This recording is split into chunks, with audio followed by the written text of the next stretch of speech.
But right now, I am very pleased to have with us on the program the CEO of Ranger Up, Nick Palmisano. Nick, thanks so much for coming back on the program.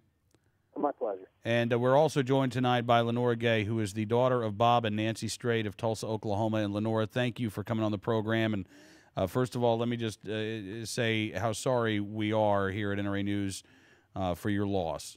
Well, thank you so much. Absolutely. Nick, when we had you on last, we were talking about what you guys were doing at Ranger Up for the Strait family, because Bob and Nancy Strait, victims of a brutal home invasion there in Tulsa, Oklahoma, they needed some help with medical bills and other expenses, right? Yes, sir. We, after speaking with Lenora, we realized that the primary thing is to try to put pressure on the mayor and try to get the story in the mainstream media, but also, just the fact that there were so many medical expenses incurred during the situation. We've been working to try to defray those costs as well. And how has the Ranger Up community responded, Nick? I think it's been pretty powerful. We've raised about $10,000 thus far, and I have no idea what has been directly mailed to the trust. Only Lenora could answer that question. But $10,000 on our online forum, which is about halfway to our goal. But more importantly, people are emailing every possible news outlet. People are writing letters. People are contacting their congressmen and women. And we're starting to see, cracks along the edge of the mainstream media. The story was on the front page of Fox News yesterday, albeit for a brief period of time. Mm-hmm. And you're starting to see it pop up on some of the popular blogs and that sort of thing, which is usually the precursor to, finally seeing it, in a larger, forum. Right. So, we're still hopeful that we can get, into one of those programs where we can really start applying some pressure to the town to put together something, a little more robust than what they're doing right now. And Lenora, again, I mean, I just can't imagine going through what you and your family have had to go through over the past few weeks. What has the support from the military community and again, supporters of veterans like your dad, what has that meant for the family? It has been just tremendous.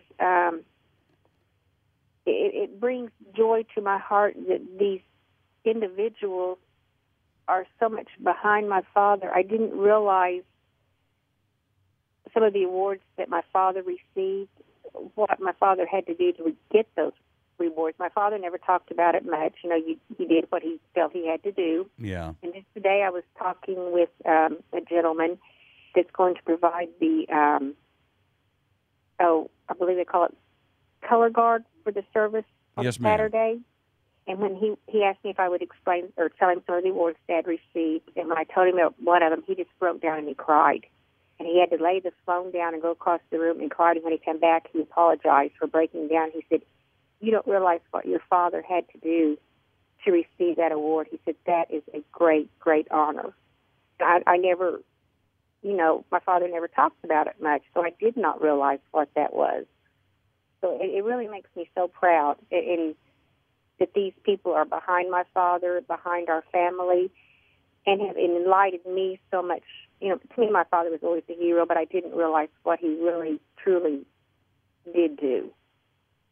Absolutely. Lenora, my dad was also a World War II veteran, a few years younger than your father, but and like your dad, my dad never really talked a lot about his experiences in the war. He was over in the Pacific Theater, but when you hear about the type of man that your dad was, and all of these stories that you never got to hear, I can't imagine. What can you tell us about your mom and your dad? Well, they were very loving people. They took time. Family was first with them. Father always went to work. It didn't matter whether he was sick, what the weather was, he went to work. Mother stayed at home, took care of the kids. We didn't have a lot of income. She baked our bread. She canned. She froze the food that we ate. She sewed our clothes. And we were poor financially, but we were very blessed with love. I mean, you know, when we went to bed at night, we were happy. We were safe. Those are the type of people they were, and they instilled those qualities in us as kids. Would you like to see more media attention being paid to what happened to your mom and dad? Yes. Just yesterday there was a local talk show here that called me, and they asked me if there was something that I would like to say that I had yet to say, and I told her, I said, I don't think you'd put it on the air. And she said, yeah, I think I would. So I told her, I said, you know, I mentioned that there had been a shooting, the 5 individuals had been shot, that the Mayor Bartlett immediately put a task force in, and he offered condolences to those families. I said, nothing like that has happened for the Strait family. You know, no condolences from Mayor Bartlett, no anything. Mm-hmm. I said, I want to know why. Well, now all of a sudden today, guess what? We get a phone call. Mayor Bartlett wants to meet with our family. You know, it's really sad that it took me having to put him in bad light before he actually wants now to meet with my family. Yeah, I know what you mean, Lenora. And again, what about the media in Tulsa? I mean, you mentioned this radio station, but there's the Tulsa World. There are 4 television stations that have news departments. Are they continuing to cover this story? Well, there are 3 of the TV stations that do cover it. Some, that are doing pretty good. One of them has yet to ever contact the family. The Tulsa World did one article with my sister and I, and then the day my father passed away, contacted the sister, wanted to do an article, and got very upset with her and told her that they would not publish this unless she gave her last name. And she said, well, then don't publish it, because you can't put my last name in there, because we're not so sure that this isn't gang-related. We can't have our last names out there. Right. So that was disheartening with them, but I think they did go ahead and put something in there and didn't put her last name in there. Okay.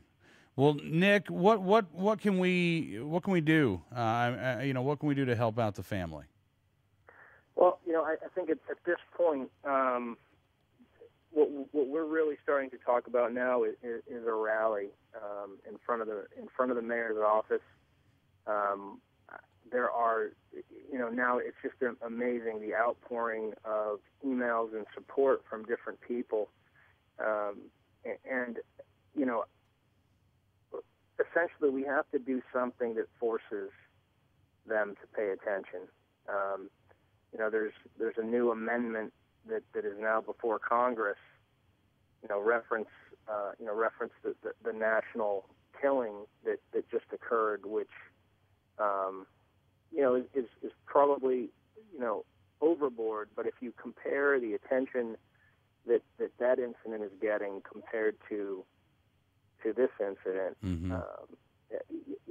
It really bothers me. Not because I want to detract from the pain that family is going through in any way, shape, or form. Right. But really, that situation seems like a couple of scared people making bad decisions, and the result is someone is dead, which is horrible. Whereas this is pure evil. This is something that society should really care about. This is something that could happen. If it can happen to Bob and Nancy Strait, it can happen to anybody. This is something we should care about. This isn't, I don't want to say stupidity. I don't want to, Right. No, this was intentional. This was malice of forethought. This was, right. Making the decision to break into somebody's home and attack the people inside. And what do we know about the individual who police believe is responsible for this crime, a 20-year-old Tyrone Woodfork? Does he have a criminal record that you know of?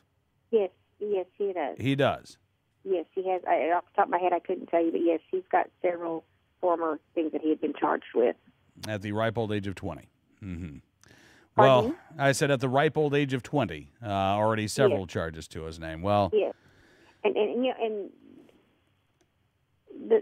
there's 5 more of them still out there, doing as they please. Right. Well, listen, Lenora and Nick, again, I can't thank you enough for coming on the program. We're going to continue to talk about this story because, as Nick said, what happened to Bob and Nancy Strait could happen to anybody. Apparently, your parents were chosen at random, Lenora. They were just randomly picked to be this individual's victims that night? Yeah, this individual lived 5 doors down from my parents. Unbelievable. Yeah. To be attacked like that by a neighbor. Well, in fact, the family that lived next door to my mom and dad, when I would go over to my parents' house, I would see this individual playing basketball with their young sons. God. I've seen him, in that area. Right. Well, listen, Lenora, like I said, we're going to keep you and your family in our thoughts and our prayers, and thank you so much for coming on the program this evening. If there's anything we can do, just let us know. We'd love to have you back on, okay? Okay, thank you so much. Absolutely. Lenora Gay and Nick Palmisano with Ranger Up. Nick, thank you again for coming back on the program. And, again, keep us up to date, will you? Yes, sir, will do. All right. Nick Palmisano from Ranger Up, Lenora Gay, the daughter of Bob and Nancy Strait.